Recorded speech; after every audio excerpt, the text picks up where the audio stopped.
بسم الله الرحمن الرحيم. ألف لام را كتاب أحكمت آياته ثم فصلت من لدن حكيم خبير ألا تعبدوا إلا الله إنني لكم منه نذير وبشير وأن استغفروا ربكم ثم توبوا إليه يمتعكم متاعا حسنا إلى أجل مسمى ويؤت كل ذي فضل فضله وإن تولوا فإني أخاف عليكم عذاب يوم كبير إلى الله مرجعكم وهو على كل شيء قدير ألا إنهم يثنون صدورهم ليستخفوا منه ألا حين يستغشون ثيابهم يعلم ما يسرون وما يعلنون إنه عليم بذات الصدور وما من دابة في الأرض إلا على الله رزقها ويعلم مستقرها ومستودعها كل في كتاب مبين وهو الذي خلق السماوات والأرض في 6 أيام وكان عرشه على الماء ليبلوكم أيكم أحسن عملا ولئن قلت إنكم مبعوثون من بعد الموت ليقولن الذين كفروا إن هذا إلا سحر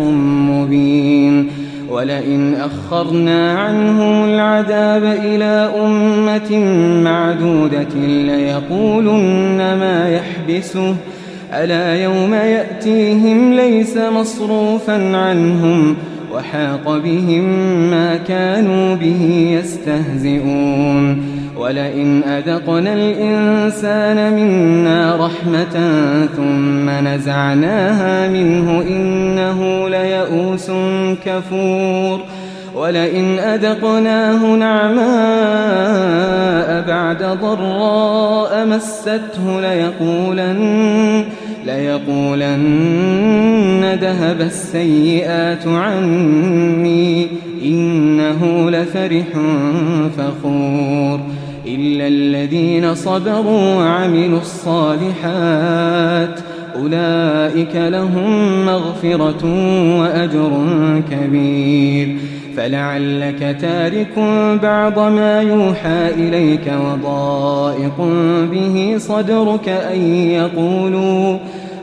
يقولوا لولا أنزل عليه كنز أو جاء معه ملك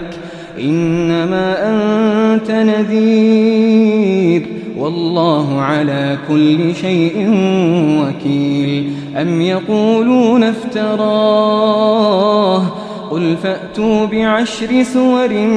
مثله مفتريات وادعوا من استطعتم من دون الله إن كنتم صادقين فإن لم يستجيبوا لكم فاعلموا أنما أنزل بعلم الله وأن لا إله إلا هو فهل أنتم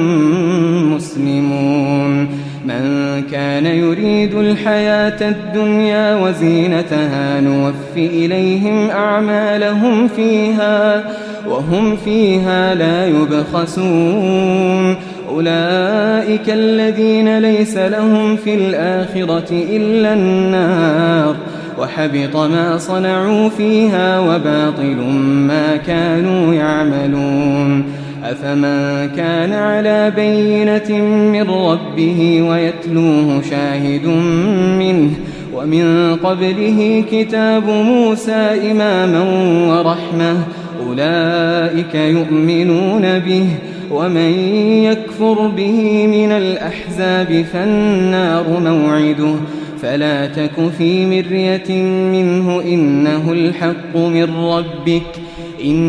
الحق من ربك ولكن أكثر الناس لا يؤمنون ومن أظلم ممن افترى على الله كذبا أولئك يعرضون على ربهم ويقول الأشهاد هؤلاء الذين كذبوا على ربهم ألا لعنة الله على الظالمين الذين يصدون عن سبيل الله ويبغونها عوجا وهم بالآخرة هم كافرون أولئك لم يكونوا معجزين في الأرض وما كان لهم من دون الله من أولياء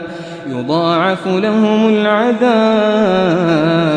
ما كانوا يستطيعون السمع وما كانوا يبصرون أولئك الذين خسروا أنفسهم وضل عنهم ما كانوا يفترون لا جرم أنهم في الآخرة هم الأخسرون إن الذين آمنوا وعملوا الصالحات وأخبتوا إلى ربهم أولئك أصحاب الجنة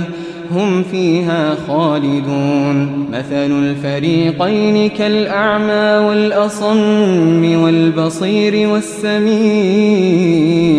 هل يستويان مثلا أفلا تذكرون ولقد أرسلنا نوحا إلى قومه إني لكم نذير مبين ألا تعبدوا إلا الله إني أخاف عليكم عذاب يوم أليم فقال الملأ الذين كفروا من قومه ما نراك إلا بشرا مثلنا وما نراك اتبعك إلا الذين هم أراذلنا بادي الرأي وما نرى لكم علينا من فضل بل نظنكم كاذبين قال يا قوم أرأيتم إن كنت على بينة من ربي وآتاني رحمة من عنده فعميت عليكم أنلزمكموها وأنتم لها كارهون ويا قوم لا أسألكم عليه مالا إن أجري إلا على الله وما أنا بطارد الذين آمنوا إنهم ملاقو ربهم ولكني أراكم قوما تجهلون ويا قوم من ينصرني من الله إن طردتهم أفلا تذكرون ولا أقول لكم عندي خزائن الله ولا أعلم الغيب ولا أقول إني ملك ولا أقول للذين تزدري أعينكم لن يؤتيهم الله خيرا الله أعلم بما في أنفسهم إني إذا لمن الظالمين قالوا يا نوح قد جادلتنا فأكثرت جدالنا فأتنا بما تعدنا إن كنت من الصادقين قال إنما يأتيكم به الله إن شاء وما أنتم بمعجزين ولا ينفعكم نصحي إن أردت أن أنصح لكم إن كان الله يريد أن يغويكم هو ربكم وإليه ترجعون أم يقولون افتراه قل إن افتريته فعلي إجرامي وأنا بريء مما تجرمون وأوحي إلى نوح أنه لن يؤمن من قومك إلا من قد آمن فلا تبتئس بما كانوا يفعلون واصنع الفلك بأعيننا ووحينا ولا تخاطبني في الذين ظلموا إنهم مغرقون ويصنع الفلك وكلما مر عليه ملأ من قومه سخروا منه قال إن تسخروا منا فإنا نسخر منكم كما تسخرون فسوف تعلمون من يأتيه عذاب يخزيه ويحل عليه عذاب مقيم حتى إذا جاء أمرنا وفارت النور قل نحمل فيها من كل زوجين اثنين وأهلك إلا من سبق عليه القول وما آمن معه إلا قليل وقال اركبوا فيها بسم الله مجريها ومرساها إن ربي لغفور رحيم وهي تجري بهم في موج كالجبال ونادى نوح ابنه وكان في معزل يا بني اركب معنا ولا تكن مع الكافرين قال سآوي إلى جبل يعصمني من الماء قال لا عاصم اليوم من أمر الله إلا من رحم وحال بينهما الموج فكان من المغرقين وقيل يا أرض ابلعي ماءك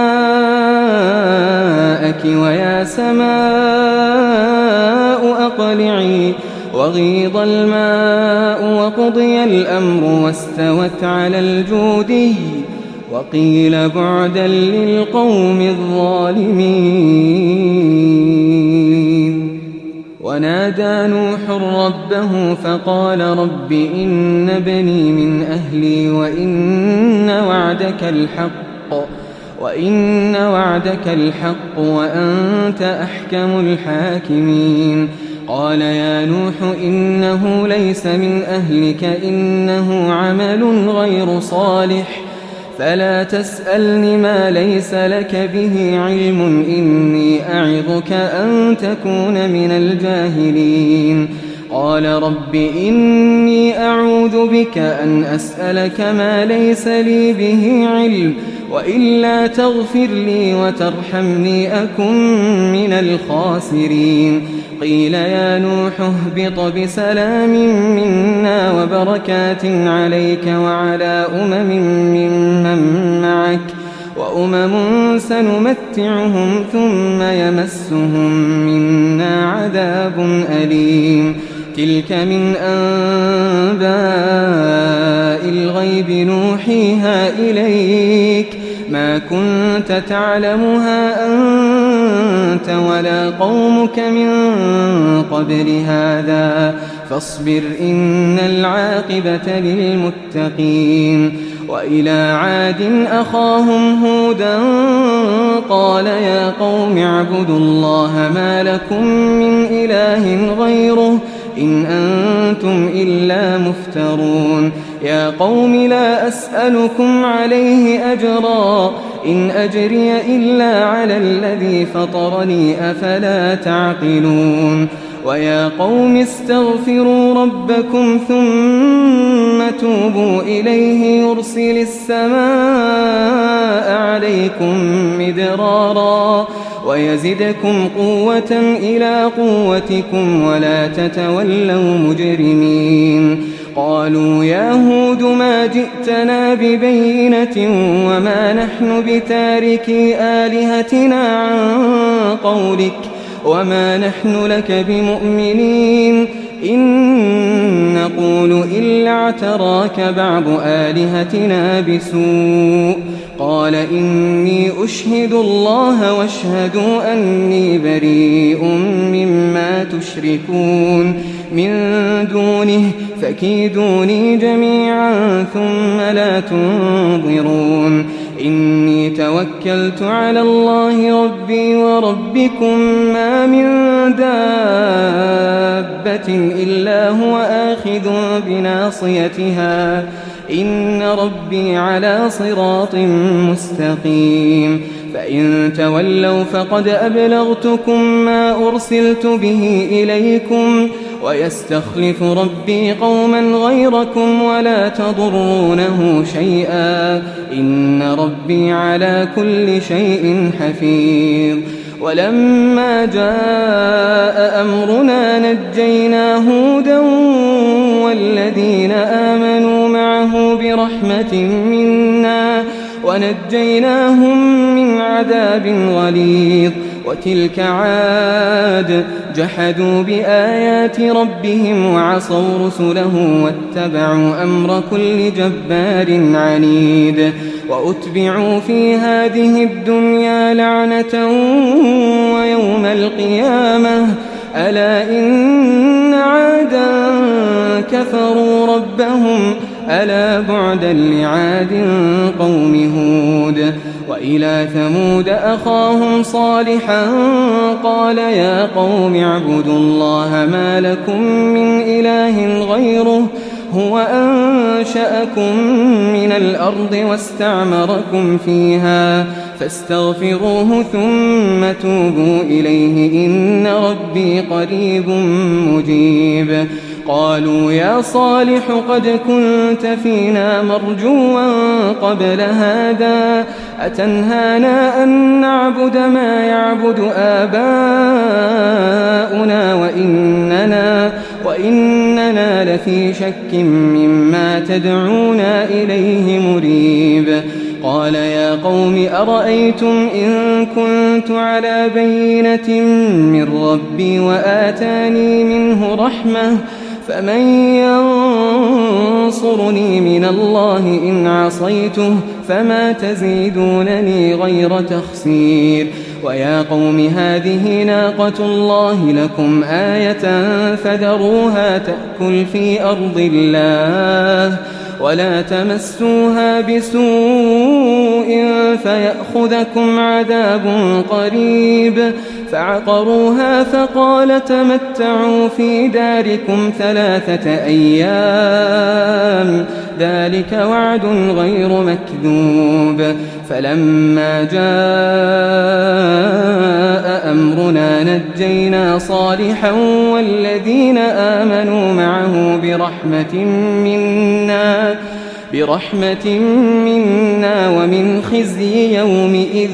إن ربك هو القوي العزيز وأخذ الذين ظلموا الصيحة فأصبحوا في ديارهم جاثمين كأن لم يغنوا فيها ألا إن ثمود كفروا ربهم ألا بعدا لثمود ولقد جاءت رسلنا إبراهيم بالبشرى قالوا سلاما قال سلام فما لبث أن جاء بعجل حنيذ فلما رأى أيديهم لا تصل إليه نكرهم وأوجس منهم خيفة قالوا لا تخف إنا أرسلنا إلى قوم لوط وامرأته قائمة فضحكت فبشرناها بإسحاق ومن وراء إسحاق يعقوب قالت يا ويلتى أألد وأنا عجوز وهذا بعلي شيخا إن هذا لشيء عجيب قالوا أتعجبين من أمر الله رحمة الله وبركاته عليكم أهل البيت إنه حميد مجيد فلما ذهب عن إبراهيم الروع وجاءته البشرى يجادلنا في قوم لوط إن إبراهيم لحليم أواه منيب يا إبراهيم أعرض عن هذا إنه قد جاء أمر ربك وإنهم آتيهم عذاب غير مردود ولما جاءت رسلنا لوطا سيء بهم وضاق بهم ذرعا وقال هذا يوم عصيب. وجاءه قومه يهرعون إليه ومن قبل كانوا يعملون السيئات. قال يا قوم هؤلاء بناتي هن أطهر لكم فاتقوا الله ولا تخزون في ضيفي أليس منكم رجل رشيد. قالوا لقد علمت ما لنا في بناتك من حق وإنك لتعلم ما نريد. قال لو أن لي بكم قوة أو آوي إلى ركن شديد. قالوا يا لوط إنا رسل ربك لن يصلوا إليك فأسر بأهلك بقطع من الليل ولا يلتفت منكم أحد إلا امرأتك إنه مصيبها ما أصابهم إن موعدهم الصبح أليس الصبح بقريب. فلما جاء أمرنا جعلنا عاليها سافلها وأمطرنا عليها حجارة من سجيل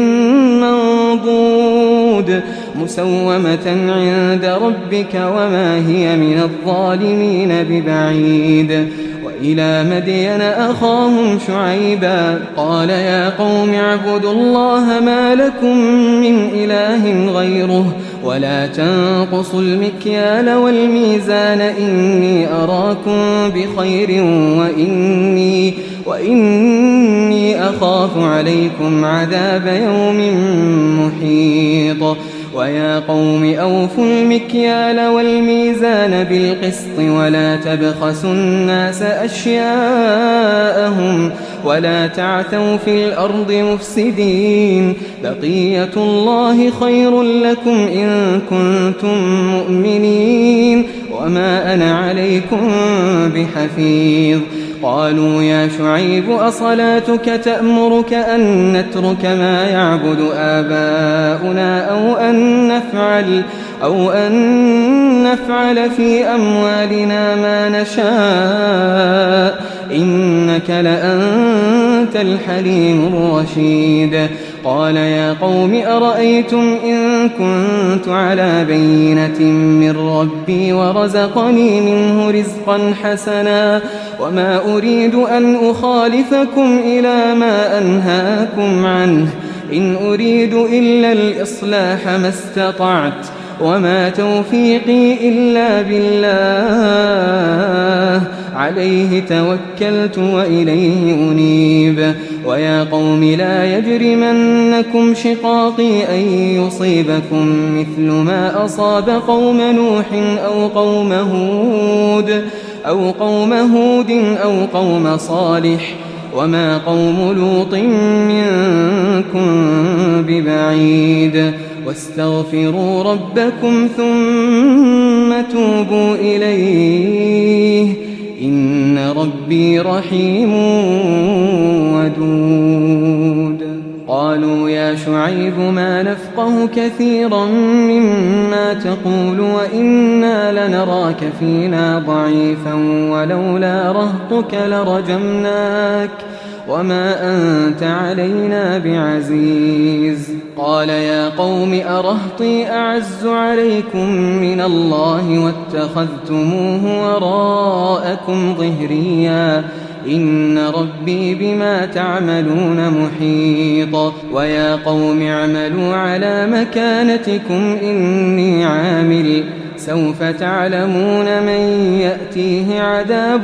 يخزيه ومن هو كاذب وارتقبوا إني معكم رقيب. ولما جاء أمرنا نجينا شعيبا والذين آمنوا معه برحمة منا وأخذت الذين ظلموا الصيحة فأصبحوا في ديارهم جاثمين كأن لم يغنوا فيها ألا بعدا لمدين كما بعدت ثمود. ولقد أرسلنا موسى بآياتنا وسلطان مبين إلى فرعون وملئه فاتبعوا أمر فرعون وما أمر فرعون برشيد يقدم قومه يوم القيامة فأوردهم النار وبئس الورد المورود وأتبعوا في هذه لعنة ويوم القيامة بئس الرفد المرفود ذلك من أنباء القرى نقصه عليك منها قائم وحصيد وما ظلمناهم ولكن ظلموا أنفسهم فما أغنت عنهم آلهتهم التي يدعون من دون الله من شيء لما جاء أمر ربك وما زادوهم غير تتبيب وكذلك أخذ ربك إذا أخذ القرى وهي ظالمة إن أخذه أليم شديد إن في ذلك لآية لمن خاف عذاب الآخرة ذلك يوم مجموع له الناس وذلك يوم مشهود وما نؤخره إلا لأجل معدود يوم يأتي لا تكلم نفس إلا بإذنه فمنهم شقي وسعيد فأما الذين شقوا ففي النار لهم فيها زفير وشهيق خالدين فيها ما دامت السماوات والأرض إلا ما شاء ربك إن ربك فعال لما يريد وأما الذين سعدوا ففي الجنة خالدين فيها ما دامت السماوات والأرض إلا ما شاء ربك عطاء غير مجذوذ فلا تك في مرية مما يعبد هؤلاء ما يعبدون إلا كما يعبد آباؤهم من قبل وإنا لموفوهم نصيبهم غير منقوص ولقد آتينا موسى الكتاب فاختلف فيه ولولا كلمة سبقت من ربك لقضي بينهم وإنهم لفي شك منه مريب وإن كلا لما ليوفينهم ربك أعمالهم إنه بما يعملون خبير فاستقم كما أمرت ومن تاب معك ولا تطغوا إنه بما تعملون بصير ولا تركنوا إلى الذين ظلموا فتمسكم النار وما لكم من دون الله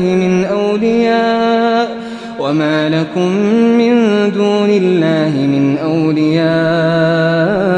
ثم لا تنصرون وأقم الصلاة طرفي النهار وزلفا من الليل إن الحسنات يذهبن السيئات ذلك ذكرى للذاكرين واصبر فإن الله لا يضيع أجر المحسنين فلولا كان من القرون من قبلكم أولو بقية ينهون عن الفساد في الأرض إلا قليلا ممن أنجينا منهم واتبع الذين ظلموا ما أترفوا فيه وكانوا مجرمين وما كان ربك ليهلك القرى بظلم وأهلها مصلحون ولو شاء ربك لجعل الناس أمة واحدة ولا يزالون مختلفين إلا من رحم ربك ولذلك خلقهم وتمت كلمة ربك لأملأن جهنم من الجنة والناس أجمعين وكلا نقص عليك من أنباء الرسل ما نثبت به فؤادك وجاءك في هذه الحق وموعظة وذكرى للمؤمنين وقل للذين لا يؤمنون اعملوا على مكانتكم إنا عاملون وانتظروا إنا منتظرون ولله غيب السماوات والأرض وإليه يرجع الأمر كله فاعبده وتوكل عليه وما ربك بغافل عما تعملون